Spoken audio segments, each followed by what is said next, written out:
I've been playing soccer since I was a little girl, right? So my love of soccer became my boy's love of soccer in my book. So when I started writing this next draft, almost every scene he was playing soccer. And then my professor was like, maybe he should do something else sometime. Maybe he should do something else. But that was okay, because I was starting to understand who I wanted this character to be, right? And so when you stop being nervous about that part of the story, you can start thinking about other parts of the story, okay? So then I was sitting in a market in Senegal one day, and I started seeing other characters, right? So I started taking pictures of other people that I was seeing, and I started saying to myself, okay, I'm starting to build a stronger cast of characters than the first draft. And then I thought about the setting, and so where I saw that little boy in a fishing, in a little village. So then it became my set. I started thinking about my setting, right? And then I got really excited because I felt like I started knowing what my book was going to be about. I started thinking there's a goat in my book that is the family goat, and there's sisters, there's fishing, because the little boy was in the fishing village right next to the boats. I had to have that in there. And then what's that in the corner? What's that in the corner? That's right. So then I got excited. So then I went and I started writing again. And I wrote another draft. And when I got to the end of that draft, do you all think I was happy? Yes. Are you sure? Yes. Are you sure? Yes. Are you even a little bit sure? Yes. No, I wasn't happy. I didn't delete the whole thing, but I changed everything but about 75 pages. So this time, I had 75 pages, okay? And then the other pages went away. And I didn't start again, but because I had worked through it one time and another time, it started really starting to understand who my characters were. I started to use it on TV. You have an assumption of what they are or are not like, right? So the first comment that I ever got about my book was that my boy is too smart. And so they said to me that we're not quite sure that this feels like a story we can take. Now, how many of you would have to argue with that? I hope everybody in this room raises their hand right now, because you need to be raising your hand right now. Because they're telling me that this little boy in Senegal is too smart in my book. Who has a problem with that? You gotta have a problem with that. Okay? Everybody in this room should have a problem with that. So I had a big problem with that. Okay? So, do you think that that made me even more? See us in books, people assume what they want to assume about us. So, I kept trying, and then finally there was a publisher who said, we would really like to publish this book. And in the United States, there are 5 really big publishers, right? They're really big, and they're really hard to get into. And so one of those publishers said they wanted the book. And so I was excited, but I was nervous, because when it's something like that, they take it and they do what they want to do, and you don't necessarily have a say, right? So I was excited enough that I did sign. My editor at the publisher, who is going to do what? What does the editor do? Does anybody know? Do you think my 13th draft was my last draft? No. Okay. So, my editor says to me, I'm going to send you some revision corrections for your book, and I'll send that in about 2 months, right? So I said, okay. So in that 2 months, I'm waiting, and then I get this email that says, we have the cover of your book. And I say, well, and so, as you've heard, my book, so when you think about what your cover of your book is going to look like, there are things that just are out of your control. So when the book came out, I had to kind of make a decision about how I was going to talk about the book and what I was going to do. And so whenever I talk to kids in the United States especially, I always talk to them about the assumptions that we make.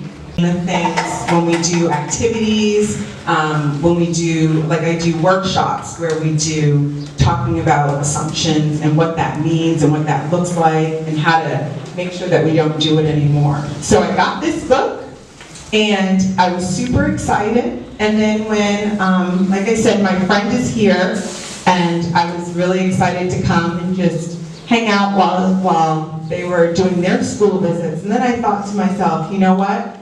You're scared, but you are going to go just ask if there are any schools that might be interested in having a visit.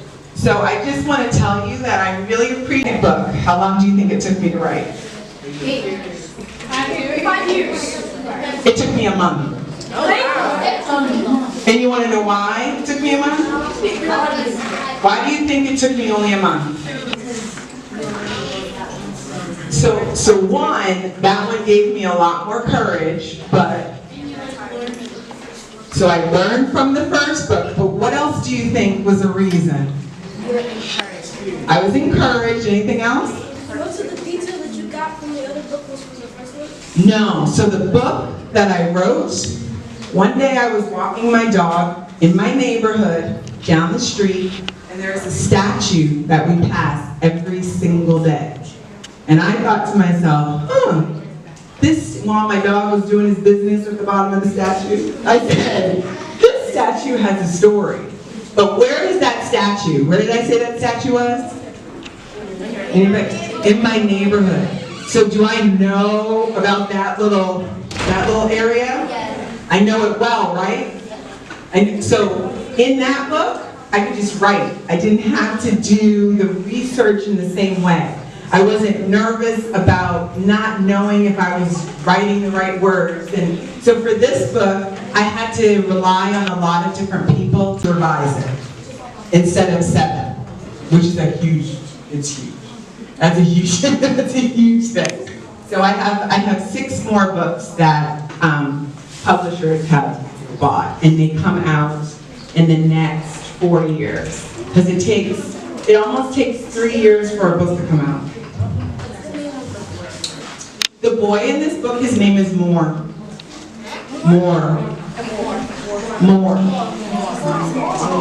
Yes. So her question was, have I ever tried to find the boy again? And so, like I said, how long did I see the boy? 2 minutes. So it was 7 years. Well, at this point now, it's actually 8.5 years ago. But so 8.5 years ago, and for how long did I actually talk to him? Less than a second. That's 2 minutes. Like less than a minute, yes. So less than a minute, right? So I was asked to speak at this African symposium at a university in the States.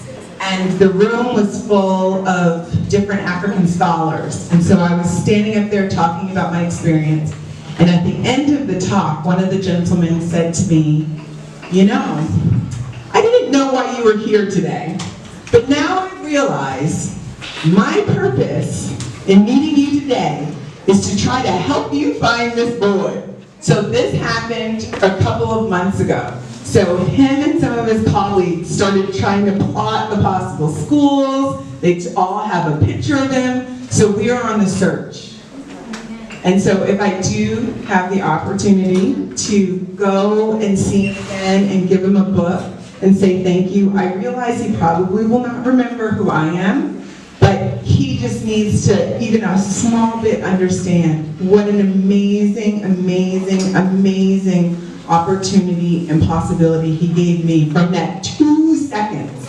So you guys always keep your eyes open, because you never, ever, ever know what a possibility might be out there for you just by trying.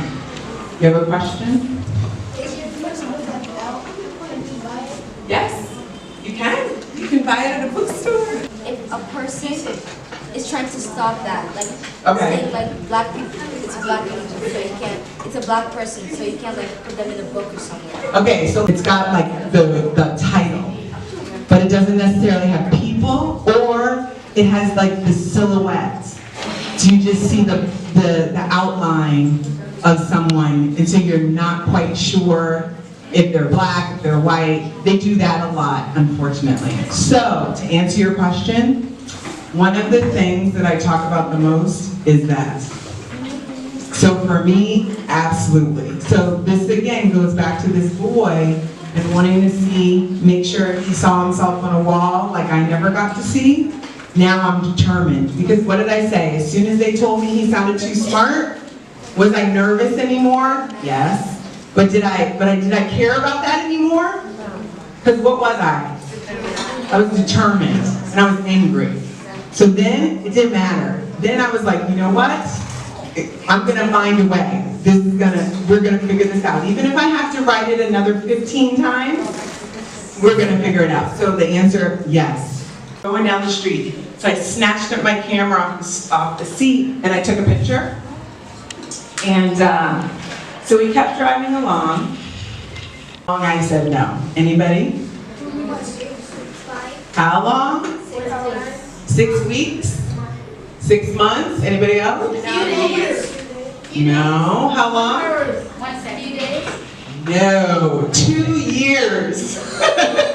2 years I said no.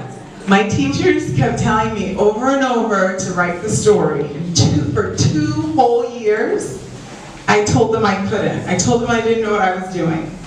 And then, my father, who's a very wise man, came to me and he said, Leah, what is the problem? Everyone is encouraging you to write this book.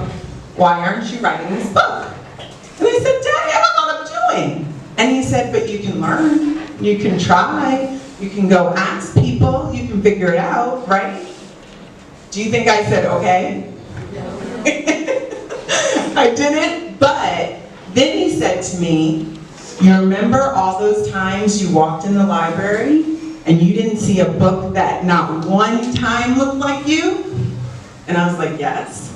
He was like, you have the chance to write a book for somebody who doesn't ever get to see themselves in a book. So, are you going to be the daughter that your mother and I raised and try to write that book?